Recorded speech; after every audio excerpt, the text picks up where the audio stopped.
All right. Awesome. So welcome everybody. Good morning. I know it's early for some of you. I'm on the East Coast, so I'm a little bit more fortunate than some of you. So good morning and welcome to our presentation. And my name is Dr. Riley. I am here with Dr. Durant Fink, as well as Dr. Fink is another faculty member. Both of us are faculty here at Chicago School. We're here with Tina Ward, who's a student in our counseling program, Master's in Mental Health Counseling. And we're here with our good friend Pavel Reppo, who is Reppo, I should say. Reppo, Pavel, all this time I should know.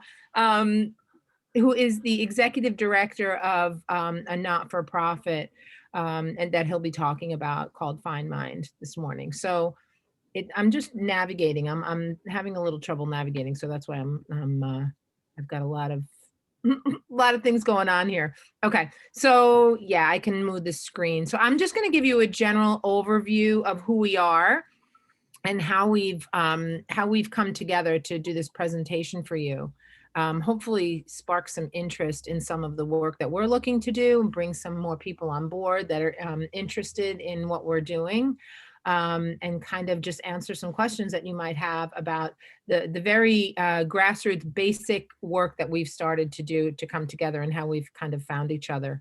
The introductions here, this is just because we are going to share this PowerPoint with all of you at the end of the presentation. This will be available for anybody who wants the PowerPoint.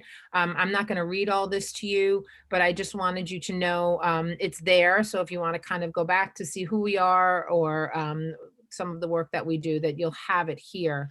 Just a brief overview, and I'll let you know how we've kind of found each other. And I guess I chose to do this because I was the one who kind of brought people the connection. And it was so interesting to me to see the connection between people, shared interests, and just people that have a history and kind of have been crossed paths before but didn't even know it. And again, it's kind of like our world here sometimes in mental health counseling gets small, especially in counseling. We kind of tend to meet each other and network, and kind of a lot of us have the same goals and some the same missions.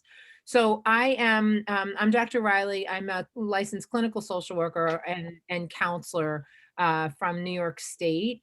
I have a lot of history in teaching as well as counseling. My side research, though, I've always been interested in doing this global mental health awareness and helping people people that really need the help outside of our country. And I've always kind of had this interest in finding out how can I go do some of this work somewhere else for people that really need the help and need to, because I know there's so many places in the world that really don't even have a basic understanding of mental health services or just how to talk about mental health. So I was doing some research one day, and I found this great article, and it talked all about Pavel. And I was like, I want to meet this guy. He seems to have the same kind of mission and really energy that I have. So I just shot him an email, said, hey, well, I just want to hear about the work you're doing. And that was about Pavel, 2.5, 3 years ago, or maybe just 2 years ago. It feels like a long time. And Pavel and I just became good friends, and both kind of focusing on the mission in different ways. Pavel does a ton of work that he's going to tell you about and that he's proud of, and I'm just so fortunate to be alongside of him for the ride with that. Kind of tried to help him by bringing in students to do additional research. So if there's any students out there that want to do some continued research for people in Uganda, Pavel and I try to help the connections with that, set him up with some interns that can help him continue the research, plus also just doing the work in Uganda. I'm on Pavel got the Find Mind up and going, started a board of directors. I'm on the board of directors for him now, just kind of the practitioner on the board, helping with how we can kind of continue our work in Uganda, and he'll talk a lot more about that. did a presentation with Pavel last summer while I was teaching. I don't even remember what I was teaching at that point, but Tina was in the class. Tina came to the presentation, and Tina expressed some interest in this work and continued to talk about wanting to do more research. And so kind of always had Tina in the back, like, how are we going to bring Tina with us? Because she's so smart and dedicated, and we want to kind of continue this work. And then interestingly enough, I was co-teaching this fall term with Dr. Durant Finke, and just talking to her about some of the research that I'm doing with Pavel. And she mentioned that she did all her dissertation research in Uganda, in the same town where Pavel, where Find Mind is doing their work. So that's kind of a real broad overview of how we've all kind of come together. And we know there's a lot of work to do. We'll talk to you about why we're doing this work, the need to do this work. But I kind of just wanted to give you, like, why are these two faculty members, a student and an executive director, coming together? And this is just kind of like our idea to say, we've got to start something. We all have the same goal, the same mission. We all have different talents. Let's kind of come together and do something. And so this is kind of our jump start to let's do it. Obviously, with the pandemic going on, we wanted to kind of have something that would be concrete, and to start looking at, like, you know, what were the effects and where can this, like, let's start looking at what the effects of the pandemic were on, you know, in both, and compare the both locations, and then figure out what we need, where the work needs to be done moving forward. Okay. Thank you, Dr. Riley. So I won't share too much here. You've done a really wonderful job introducing all of us. I really appreciate that. And I will just say, you know, I think the topic of global mental health is something that is going to become more and more universal in our training of clinicians. It's not a niche field anymore. This is kind of the reality of the world we're practicing in now, as we have more and more globalization. Even if you never leave your home state, you are going to work with international clients. That's the reality of the world we're in right now. So awareness of global issues is a really important part of current counselor training. It's something I'm really passionate about. I know Dr. Riley touched on my dissertation research, which took place in Uganda. And well before that, I was working for some time in Minnesota at the Center for Victims of Torture. So working with refugees and survivors of torture is a really important part of the work that I've done in my past, and something I'm really, really passionate about. So I'm really, really excited for this presentation, and just in general for working with this group of people, because I think that this is such an important part of where mental health is going to move in the future here. I'll let Pavel and Tina give brief introductions here as well. I'll jump in here, Tina, and then feel free to jump in after me. I'll keep it short as well. Julie did do an amazing job. I stumbled upon Julie. Julie and I are kindred spirits. I think things have worked out quite well. I live here in Colorado, but kind of our headquarters is actually northern Uganda, kind of almost on the cusp of South Sudan. And our general mission is to take kind of lay people, individuals who may not have the expertise or the support, but give them some basic tools and actually activate them to provide basic mental health services to the community, which has had a pretty kind of harrowing past. And I'll dive a little bit more into that of civil war, of conflict, and attempting to provide some scaffolding and some support to alleviate some of the stress and burden and kind of the really pent-up depression that may be existing there. It's been a labor of love, an incredible journey, and having these incredible people at my side has certainly made that journey so much more sweeter. Thank you, Pavel. And yes, Dr. Riley did a fantastic job of introducing us. So I will just say I am in my third year here in the program. I have worked as a chaplain and worked with diverse communities that are disenfranchised communities. And I have found that the need is great. And so I am commissioned to put my hands to the plow for what that means, and great to be a part of this research program and to work and learn so much more about how we can advocate as professionals and as counselors for the mental health of all communities. So thank you all for allowing me to be here with you.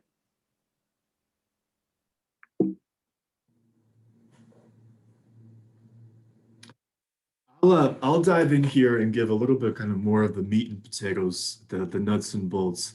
As I had mentioned, FindMind is based in northern Uganda. And northern Uganda has had a pretty kind of rife and challenging past, namely in the 80s, 90s, and early 2000s. There was a particular group called the Lord's Resistance Army under the helm and control of a man. His name is Joseph Kony, which was they did a lot of bad. Initially, actually, when they started back up, they had quite a bit of support from civilians, but once they turned to more violent acts, the people turned on them. At any rate, the rebels would pillage, they would ransack, they would mutilate, kill, and abduct kids to become child soldiers. And this lasted for decades. And as a result, thousands upon thousands of people were displaced. And not to mention, if you look at the psychological toll, it was equally staggering. Some studies have actually shown that nearly 2/3 of the population of these internally displaced persons have actually met for depression symptom criteria, which is kind of our stomping ground and where we are based. I'll back up a little bit and talk kind of at maybe a little bit of a larger view of Uganda. Why Uganda? Why it's an interesting place to kind of plant our stake. Uganda, kind of in Africa or across the world, is known as the Pearl of Africa. And that is rightfully so because it's this incredible land of flora and fauna. It's one of the only places in the world where you can actually go silverback gorilla trekking and be face to face with these magnificent creatures. It's commonly kind of voted as the most entrepreneurial country in the world. Just so much innovation. And I think that's a response because there's just a disparity and a shortage of jobs. So people are forced to innovate and be creative. And interestingly, the geography of Uganda, or where it's situated, it's kind of molded or shaped by countries that have had kind of their own challenging past. If you look up north, South Sudan has undergone quite a bit of conflict. Kind of to the east, you have the Congo, equally a lot of tribal conflicts, Ebola not too long ago. To the south, you have Rwanda, and in the 90s, they had their genocide, which was unbelievably difficult to kind of witness. And then you also have Kenya to the west, which recently here in 2019 had its terrorist attacks. So Uganda relatively has maintained its peace and has become the safe haven for a lot of people trickling over the border. And as a result, over 1.4 million refugees currently reside in Uganda. And it's actually third in the world behind Turkey and Colombia. And a lot of that is actually attributed in 2006. They passed this incredible Refugee Act that was notoriously heralded as one of the most progressive in the world. And by virtue of that, refugees are actually given land, access to healthcare, they're able to work, basic social services. And maybe you think, why are they given land? Why are they given that? A recent study actually also looked a little bit deeper. And because of this marginal benefit of land per person per year, every individual brings in close to $200 US just because they're given this land. So it's actually an uptick for the economy. I'll pause there and we'll shift it over to Tina.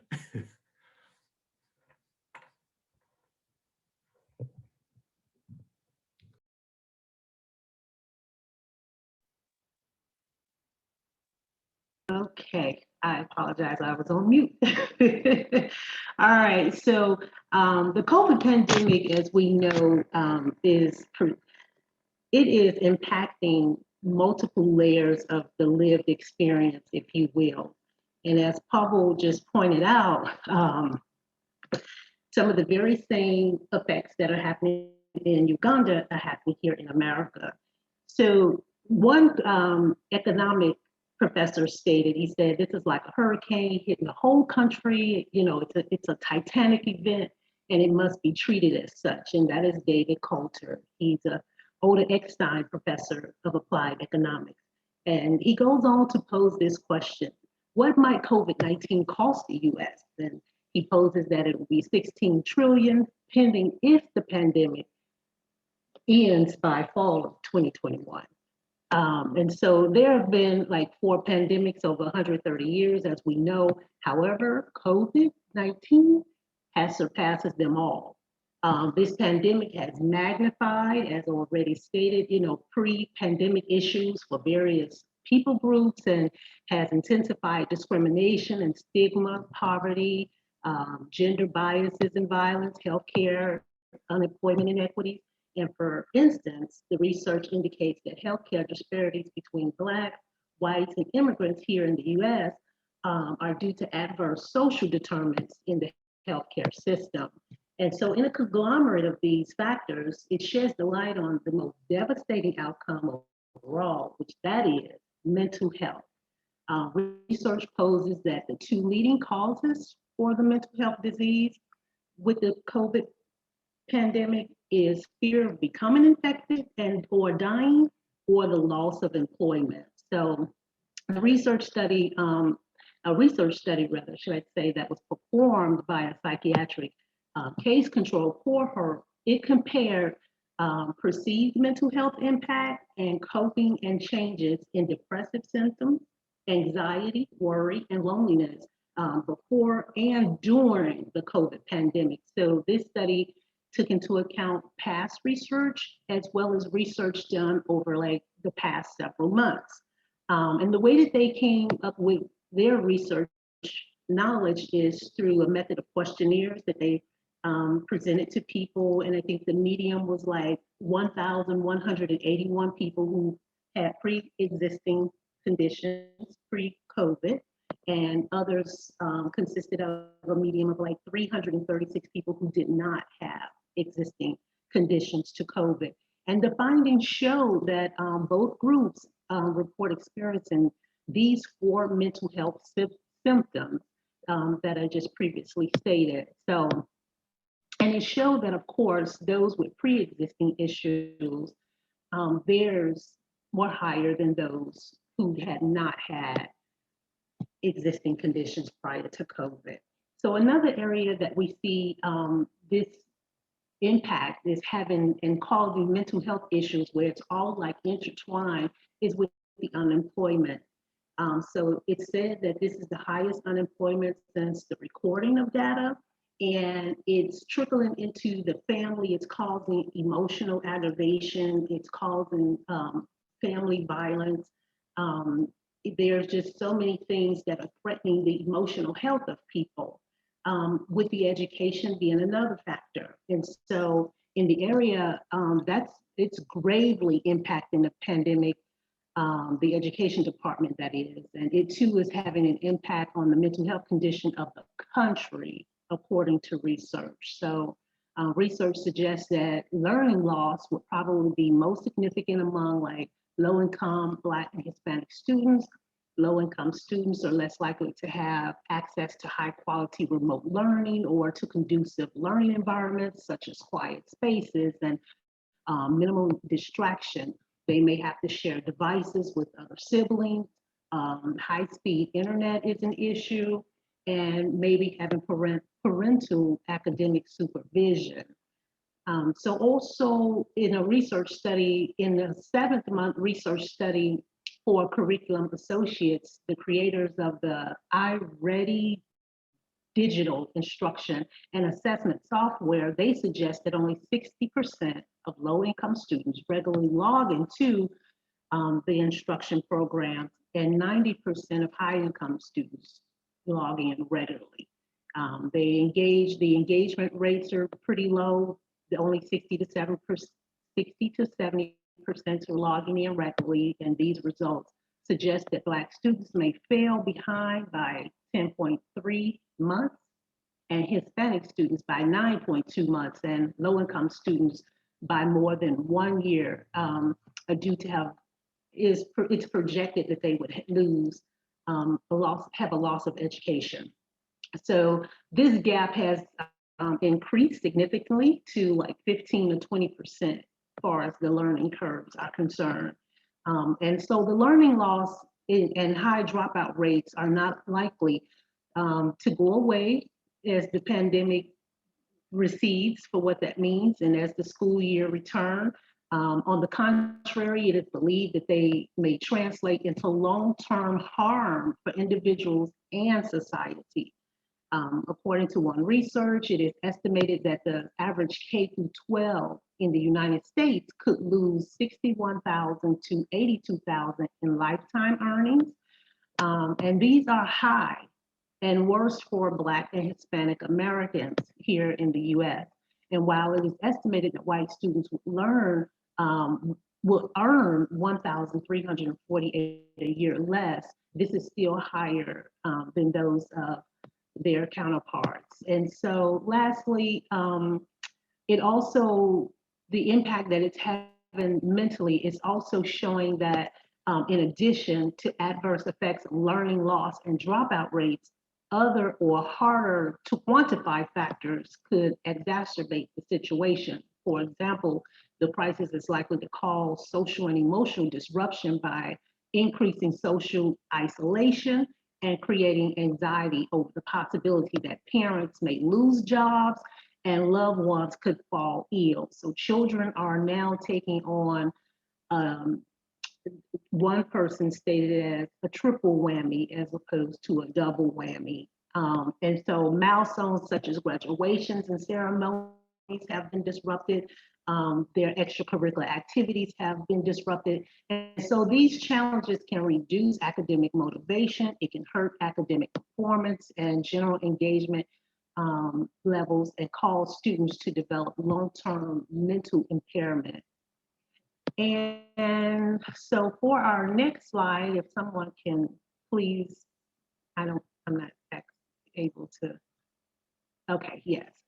And for our next slide, some of the inventories that we as professionals can consider as we're moving forward with helping our clients.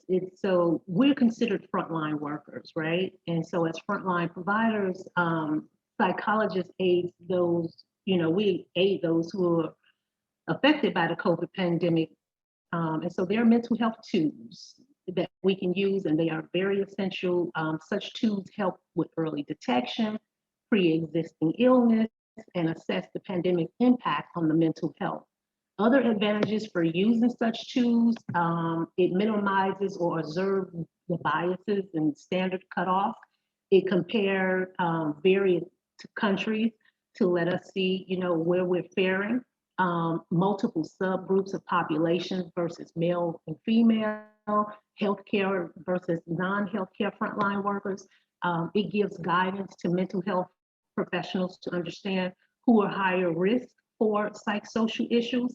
And it also helps in policy making process in terms of understanding who's at risk and help guide allocating funds and direct how rapid mental health related actions should be taken. So in conclusion, I would say that as COVID is, the question has been asked that how much will this cost the US? It will have long-term effects. It's estimated at about 16,000, which it has been said that this price tag of COVID-19 is higher than the wars and the epidemics that the United States has previously experienced by some 10,000 trillion cheaper than what COVID is costing us. And it is estimated that 1.6 trillion will account for the pandemic's mental health impact, using recent estimates that depression and anxiety have risen from 11% of the population in 2019 to about 40% since the pandemic has struck. And so I will now turn it over to Pavel. Thank you so much, Tina. My God, I'm flattered. That was an incredible, thorough, and comprehensive landscape of the impacts. I feel like I'm an expert at this point. I want to a little bit deeper into Uganda here, and touch on kind of the healthcare system at large and the impacts of the pandemic on mental health specific to Uganda. That Uganda is a country that has kind of already a weak mental health system. Namely, there is just one national mental health referral hospital in the entire country. You have some regional mental referral hospitals kind of sputtered throughout, but much of the system is actually centralized. There's a lack of political will. There are just currently 30 psychiatrists for the whole country. And with that number, you really can't do much unless you kind of attempt to do that in a bit of a creative way. And equally so, primary care and mental health care, they're not integrated. So folks receiving mental health care don't necessarily get it kind of at their own place of care where they usually go to. And with the pandemic, oddly enough, a lot of these health centers, a lot of these regional referral health centers have actually since shut down, and they have become COVID-19 treatment health centers. And as a result, the mental health burden has considerably increased. Interestingly enough, for those of you who have been to Uganda or have aspirations of going to Uganda or have read anything about Uganda, Uganda is this incredibly communal and social place. I mean, people love to come together, come dance. There's traditional practices like honoring the dead that rely upon hugging and shaking hands and visiting family and friends, sharing and merrymaking. And with this pandemic, that has limited this interaction, and by mandating the social distancing, it has had dire consequences for daily lives and mental health. As a result, there has been kind of an uptick in divorce and pregnancy and domestic violence, and also an increase in suicide. I was speaking with my colleague David, and much of the country went on lockdown quite early, way earlier than the United States did. And there was a kind of a curfew imposed countrywide. And if folks were seen past curfew, the police forces were actually given the right to. Public transportation was completely halted. And David actually mentioned, he's like, Pavel, we don't have a savings culture in Uganda. So once the country went on lockdown, none of us had any money. And as a result, by losing our jobs, we were really put in a pretty fraught situation. Interestingly enough, at least for Find Mine, because of the limited mobility, we were actually able to reach more people. They weren't leaving the confines of their homes or their villages. And as a result, we were able to actually provide more care. And certainly we've seen an uptick in folks who need that care, but the gratitude have actually met kind of the need there as well. I'll keep it short and snappy on this particular slide, since this is kind of the, if you will, the Venn diagram, the middle portion here, the impacts that are both salient in the US and Uganda. And again, Tina did a phenomenal job really painting the landscape of the impact. But isolation and social changes, hunger has seen an increase, homelessness, certainly unemployment, and also violence. I want to speak a little bit about domestic abuse. Households have certainly been staying in the same house for kind of extended periods. And in Uganda, that has resulted in more domestic violence and even kind of divorce, because there hasn't been this input or generating income. And the women, at least from what my colleague has mentioned, have left the household kind of on this quest to find money, and they'll actually jump from man to man in hopes of finding even nominal or marginal money to sustain their livelihoods and to pay for their kids. So breakup of households has actually also been a really large factor because of the pandemic.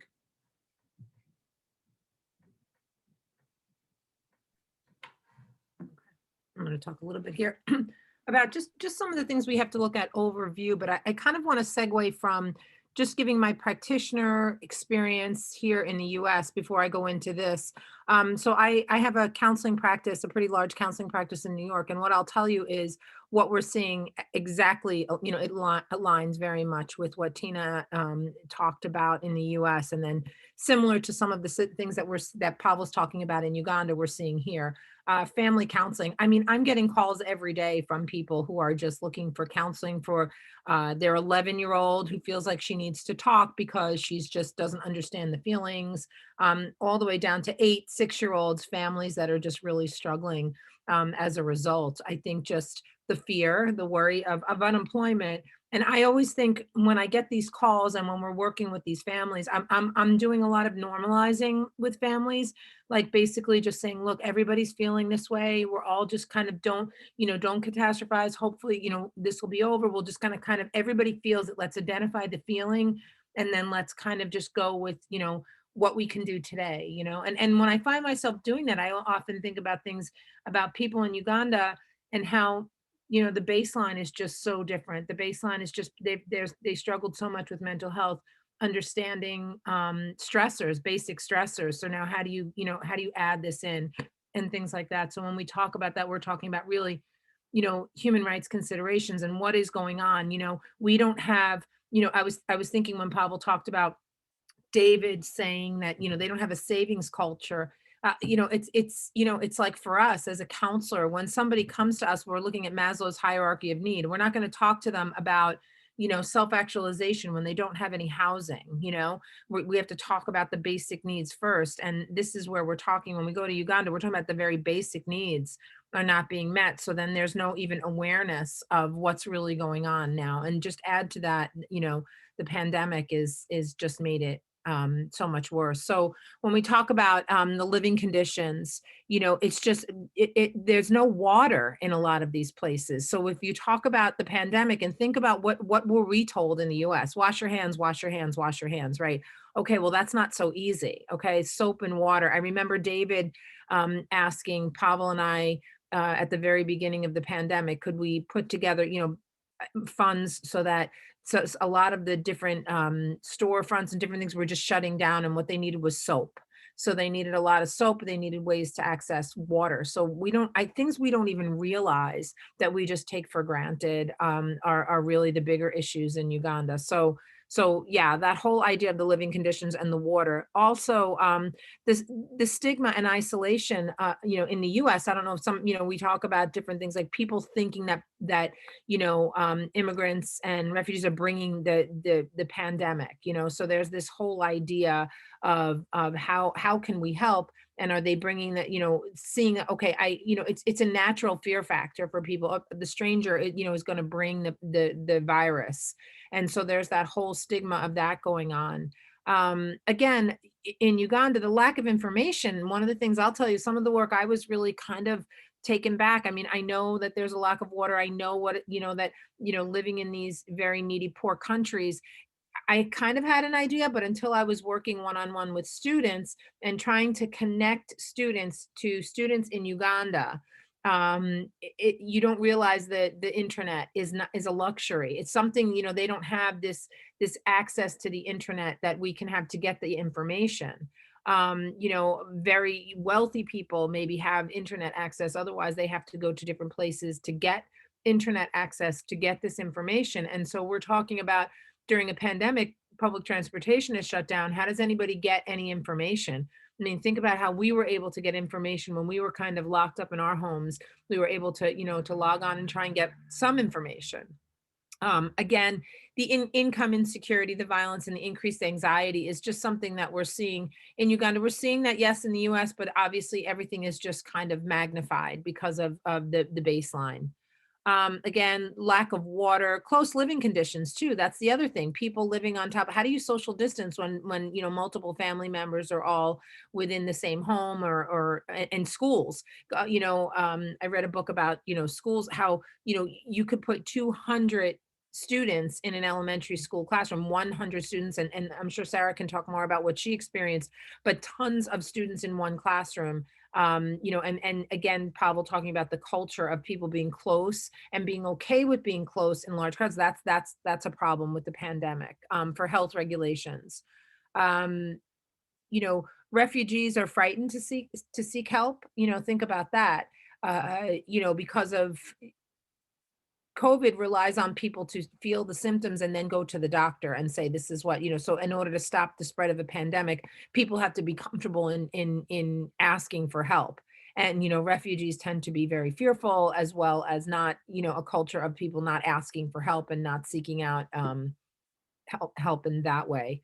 We have the same problem in our country as far as immigrants, illegal immigrants that have maybe trouble asking for care and health care and because they're afraid of that.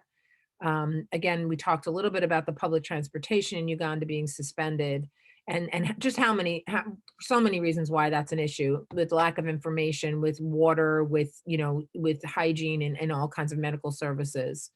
Limited access to resources, medicine. And again, it's just going back to what Pavel said at the beginning, Uganda has the third largest refugee population in the world. So think about how much that, is affected. Okay. Thank you, Dr. Riley.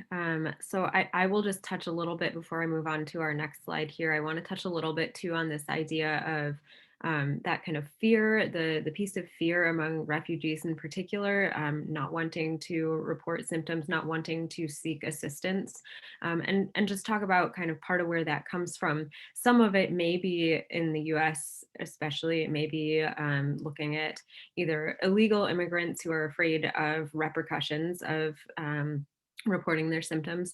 But if we're looking at refugees who've been through crises in their home countries of origin, we're also talking about a population of people who have experienced oftentimes violence and persecution at the hands of the government, at the hands of officials who otherwise should have been there to help them. And especially when we're looking at people who've been victims of torture, these are people who have learned that you cannot go to authorities, you cannot go to people in positions of power because you will be hurt. And so that just really further exacerbates this disparity that we're seeing. And that's where I want to kind of move in our next slide here. I want to talk about this disparity and the ways that the pandemic is really just making this disparity so much worse, both in the US and globally. And Uganda is this kind of picture perfect example of what we're seeing worldwide. And the quote that I wanted to share here is one that I think is really important in thinking about our role as practitioners, thinking about what it is that we are doing when we are advocates for our clients. It's important to learn all of this background. It's important to be aware of what's going on. And then it's important to be very mindful about how we use this information. It's important that we don't go into this work, particularly for Dr. Riley and me as white women. It's important we don't go into this work as white saviors looking to save our clients. And so the quote here is, "If you have come here to help me, you are wasting your time. But if you've come because your liberation is bound up with mine, then let us work together." And I think this is just a really important perspective on how we should come into this work and how we need to show up with our clients, not simply showing up so that we can help them. And that there's a really fine distinction there as our roles here. And so a big part of that comes from awareness and also self-awareness, the ability to reflect on our own roles and our own positions and know kind of how we can show up because of those roles. And so I think, you know, right now, advocacy for our clients and general awareness of social justice issues is simply an imperative for ethical mental health treatment. You know, over and over again in your coursework as a mental health clinician, you're going to see applications to multicultural counseling. And it used to be that, and multicultural counseling is a separate course that is taught in programs. It used to be that that was the only place that we would see this work show up in mental health counseling. Now we see it in every single course. We see every single topic is linked to multicultural considerations.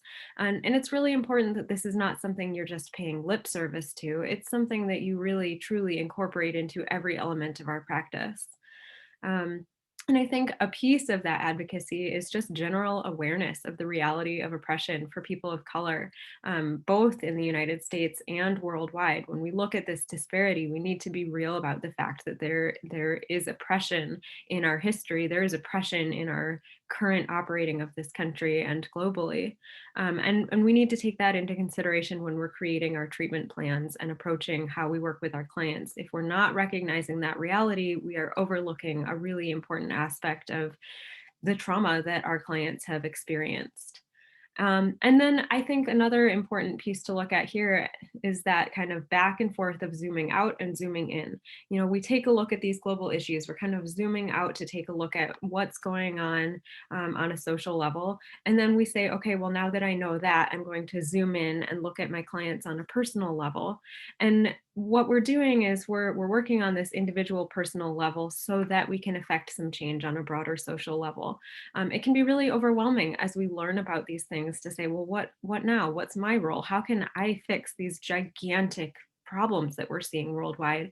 You can do that on that personal social level. That's why we came into this field, because this is something that we really feel passionate about. And so it's important to kind of think about our work in terms of both that individual and that broader social level. If you are not already familiar with the Counselors for Social Justice chapter of the American Counseling Association, I really strongly suggest joining that chapter, following what they're putting out. This is a really important new chapter in the association for addressing specifically these issues.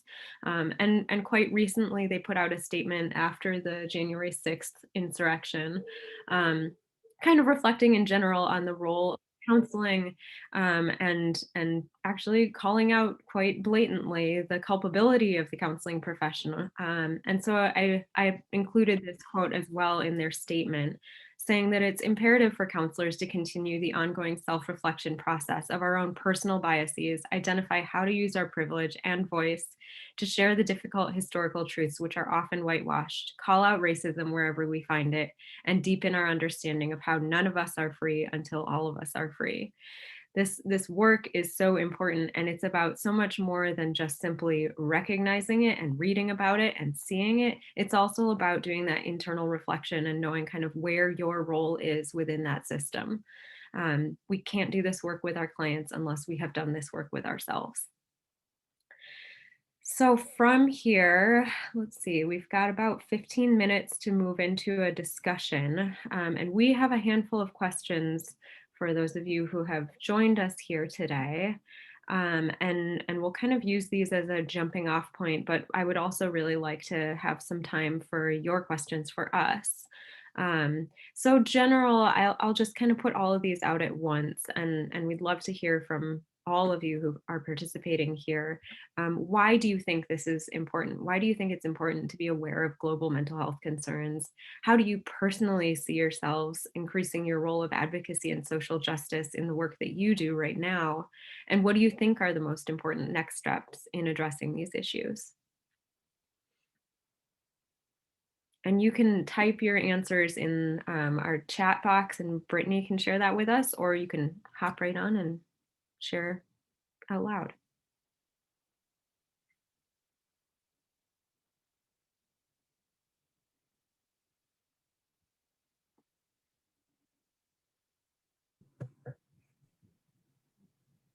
Dr. Finke, I also think I wanted to throw out, if anybody could, we have about eight people here that beyond us, and I just kind of wanted to see if everybody could just tell us also, what brought you here? Do you have this interest in doing this research? And you can, again, type it or jump on. Just curious about what brings you here to this presentation.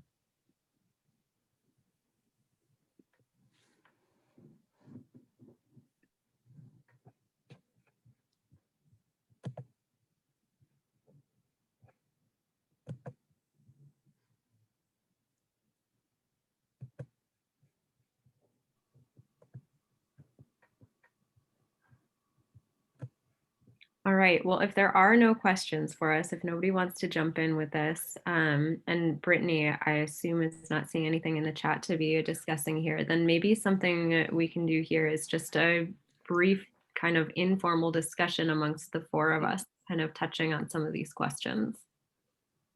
And Dr. Finke, I would like to add, is I was listening to what Pavel was sharing and listening to what you were sharing. One of the things I want us to keep in mind is the language barrier. We want to be mindful that when we're working with clients, and if they are refugees, know that the interpretation of what it is that we're sharing may be perceived differently than what it is we're sharing, so that we're patient in understanding how they are making meaning of the information that we are sharing with them. Tina, that's a really good point. And I want to throw that to Pavel, because Pavel has great experience with that, because when Pavel, the work of Fine Mind, when he goes over there, he doesn't do the counseling work. It's a little bit different. It's a peer model. Maybe you can talk a little bit about that, Pavel, and the reason why that is because of the language barrier and different cultural differences. Absolutely, I'll jump in here. I'm the only Western white person, if you will, from our team. The rest of our amazing individuals who are providing the care, the 18 community counselors, the core staff are all Ugandan, and that's an intentional kind of deliberate plan on our end, because again, I don't want to perpetuate any colonial pieces, but also the cultural sensitivities. As long as I live, I will never be Ugandan. I just won't. And if I aim or claim to be, that's where you threaten and you jeopardize kind of the fabric of society And the language in Uganda, I think there's probably like 36 or 37 different languages. Certainly in Central Kampala, that's the main one, but when you get to the outskirts, the languages quickly change. Although all of our health workers do also speak English, they often provide the care in the native language that is endemic to that particular area, which is amazing. And if we were to provide it in English, all of what we do, all of the impact that we have would simply fall flat. So to the point that Tina made, language is a critical piece. And even some of the tools that we offer, we need to translate those and often go into a little bit more depth, because the examples, right, we administer the patient health questionnaire. And I think there's a question about like television or watching television excessively. Some of our folks in Northern Uganda don't have a television. That doesn't pertain to them. So we need to actually modify that question so it does kind of irk at the same idea that that question is attempting to address. So we really have to be keen about that point, because it's of utmost importance. And another piece that kind of goes along with that too is, it's not simply a language barrier that we're working with. It's also a barrier of experience. And particularly when we're looking at clients with significant trauma in their past, there's quite a bit of research out there that shows that trauma work is much more effective when the clinician and the counselor share some cultural background, share some pieces of history that make it feel safer for the client to open up with that person. Even in the United States, we see that very often clients prefer to work with counselors of their same gender, of their same race, of their same religious background for these reasons. And so that's why the work of FindMind and the organization that I worked with in Uganda as well, they provide this peer counseling method for this reason, specifically because mental health treatment is simply so much more effective when the client and the clinician share some features. And we've seen time and time again the way that plays out. Pavel, did you want to put a link to anything, just FindMind's website or anything you want to share there in the chat? There's people from all over, so I thought it might be interesting to. And, I we didn't play that video. I was hoping we would, well, I was worried we might not have enough time, but we do have some time. So we could also share that introduction video if you would like. Sure. It's just a 1 minute tease of our work. And I think it might kind of settle all of us and give some additional context as to what we're speaking about. It's a good idea. We have a few things in the chat box as to why some people have chosen this meeting, if you guys want to take a look at it.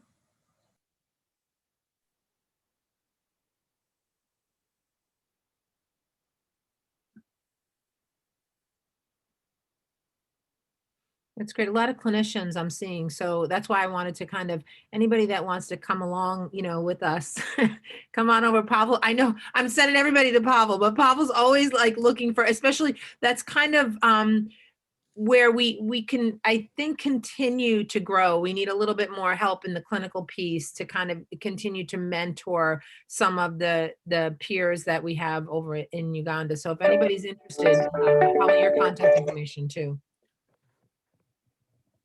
Sorry, guys. All right, I'll go ahead and just play this quickly and then we can finish going through those questions. Does that work? Mm-hmm. Northern Uganda had a war. Most of them recently have been committing suicide. We hope we can create more awareness about positivity of the mind. Us coming as FindMind, train 16 people from different sub-counties, we can add impact on awareness of mental health disorders. They are going to also be doing counseling and they'll be making referrals to us. What if now we extend to another sub-county, because this place like here is very far.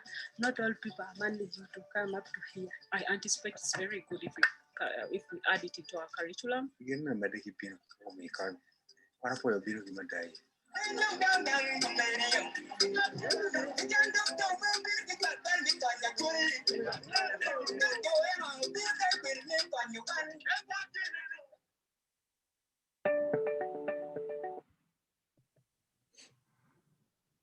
Awesome. Thank you so much. And I will speak and say that I am not as good of a dancer. And when people ask you to participate, you do. So apologies for that.